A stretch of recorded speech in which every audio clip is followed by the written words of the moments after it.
পরিস্থিতি বাংলাদেশে।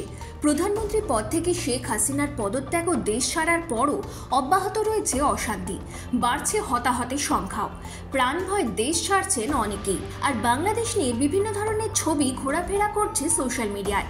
তা নিয়ে বাংলাদেশের সমর্থনে বিভিন্ন বৈপ্লবিক পোস্ট করছেন অনেকেই। কিন্তু এবার থেকে বাংলাদেশ নিয়ে কোনো পোস্ট করার আগে সাবধান, কারণ সোশ্যাল মিডিয়ায় কড়া নজর রয়েছে লালবাজারের। ফলে আপনি কোনো পোস্ট করলে লালবাজার থেকে ফোন আসতে পারে আপনার কাছেও।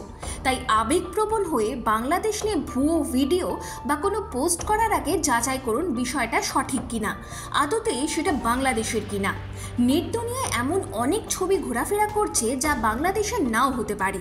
তাই কোনো কিছু পোস্ট করার আগে তা যাচাই করে নেওয়ার পরামর্শ দিয়েছে খোদ কলকাতা পুলিশ।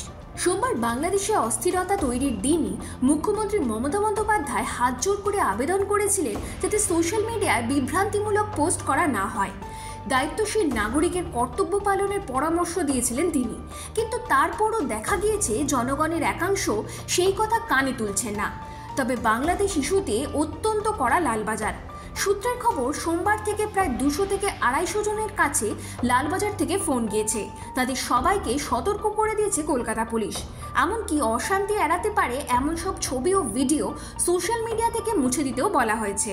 বাংলাদেশের অশান্তির আঁচ যাতে এই রাজ্যে না পড়ে তা নিয়ে অত্যন্ত তৎপর নবান্ন। মঙ্গলবার খোদ মুখ্যমন্ত্রী, মুখ্য সচিব, স্বরাষ্ট্র সচিব এবং ডিজিকে নিয়ে নবান্নে উচ্চ পর্যায়ের একটি বৈঠক করেন। ভারত বাংলাদেশ সীমান্তবর্তী এলাকায় বিএসএফ পাহারা দিলেও সীমান্তবর্তী জেলাগুলিতে যাতে কোনো অশান্তি না হয় তার দিকে বিশেষ নজর দেওয়ার কথা জানানো হয়েছে পুলিশকে।